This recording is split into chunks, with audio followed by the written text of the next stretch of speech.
As a manager, you don't need more pressure. You need better rhythm. If your team feels scattered, unfocused, or hard to lead, it's not because they lack discipline. It's because they don't have a system to follow. And here's the part that most managers miss. Your team won't follow you unless you start following a system. Yes, that one may sting because if you're anything like most managers, if you're anything like I was, especially in those first 90 days, you're going to do everything you can. You're showing up early. You're replying to every message. You're solving problems before they escalate. And somehow, it still feels like you're falling behind. I know that feeling way too well. Back when I was leading at the airport, fast-moving team, constant pivots, I thought leadership meant being everywhere. I had to review systems. I had to review reports. I had to review late-night Slack threads. I was in it. I was in it to win it. And for a while, I wore like that chaos of being everywhere. I wore it like a badge of honor. But under all that motion, there was no momentum. We weren't aligned. We weren't focused. And eventually it showed up because effort without rhythm just burns people out. So if you've ever thought, how do I lead when everything's moving so fast? Why am I working nonstop, but I'm still behind? What should I actually be doing in these first 90 days? Then this model, listen, align, lead, is going to unlock structure your team's been silently waiting for. Step 1, listen, but not how you've been taught. Most managers think they're listening when they ask, how's everything going? But real listening, that's diagnostic. You're not checking in, you're listening for friction, the stuff that no one's saying out loud. Let me give you a real story. Back when I was managing at the airport, we had a guy named Paul who never really spoke up in team huddles.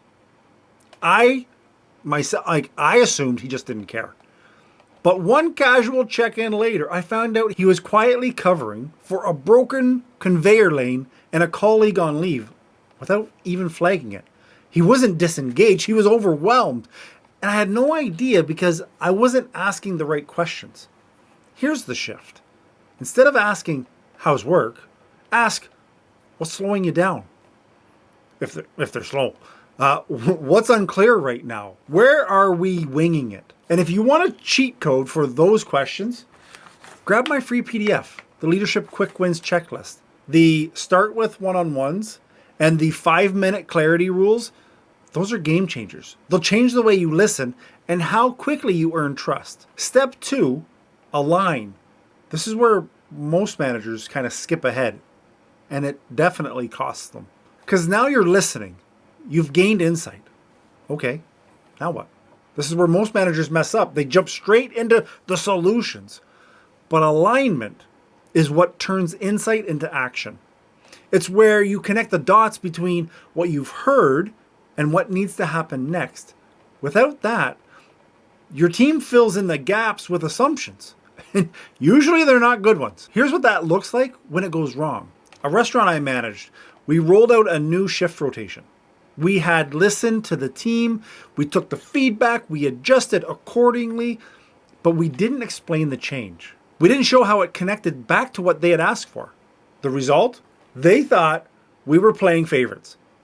Morale tanked, trust eroded, like it was gone, all because we skipped the step of alignment. Moving forward, I now use a ritual called weekly reset, where every Friday I ask myself 3 questions.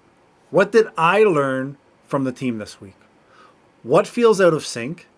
And what's one thing I can clarify or simplify before Monday?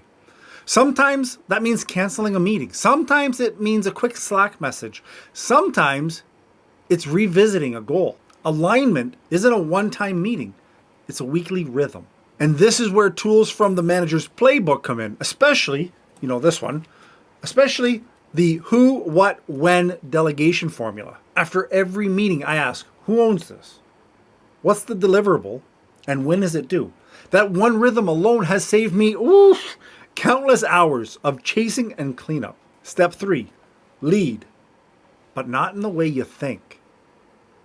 Only now, after listening and aligning, do you actually get the lead as the leader.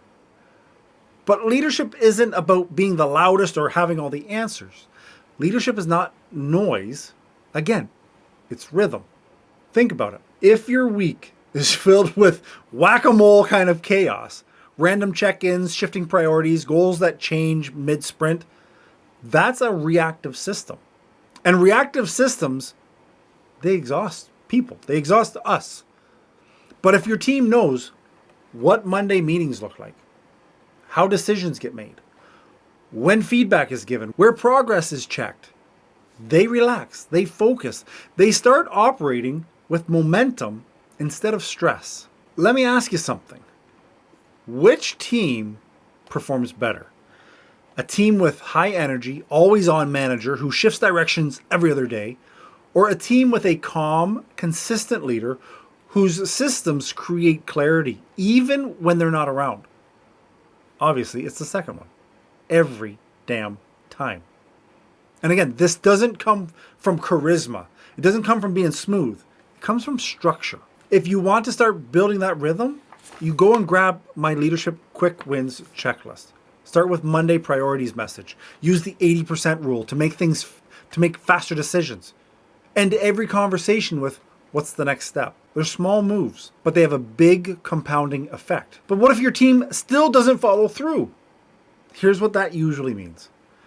You're building the rhythm, but you're not reinforcing it. And yes, this is now where it's going to start getting uncomfortable, because rhythm requires repetition, and repetition requires courage. You have to be the one who says, hey, we agreed to this. What's blocking us from delivering it? Even when that conversation can feel awkward, even when it would be easier just to maybe let it slide. Because your team isn't just watching what you say, they're watching what you follow up on. And once they see your rhythms are real, they start following you. Not because you demand it or command it, it's because your system makes success easier than failure. This week, here's your challenge. Run a listening audit. Where are you assuming instead of asking?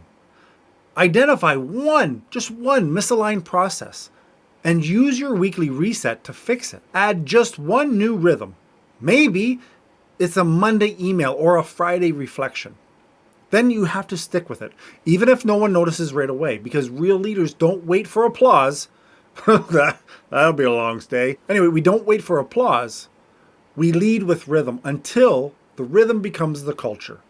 And then what happens, you ask? You'll stop asking, how do I get my team to follow me? Because they're already in sync with you and with each other. And if you need help building these systems, you already know what I'm going to say. You need to go and get your copy of the manager's playbook, because it's your blueprint. It's got plug and play scripts. It's got frameworks, weekly rituals, everything I wish I had when I started on day one. You don't need to guess anymore. You just need to lead on purpose. So go reset the rhythm. Your team's ready. Let's just make sure that you're ready as well. And when you've done that and you've got your coffee, see you in the next video.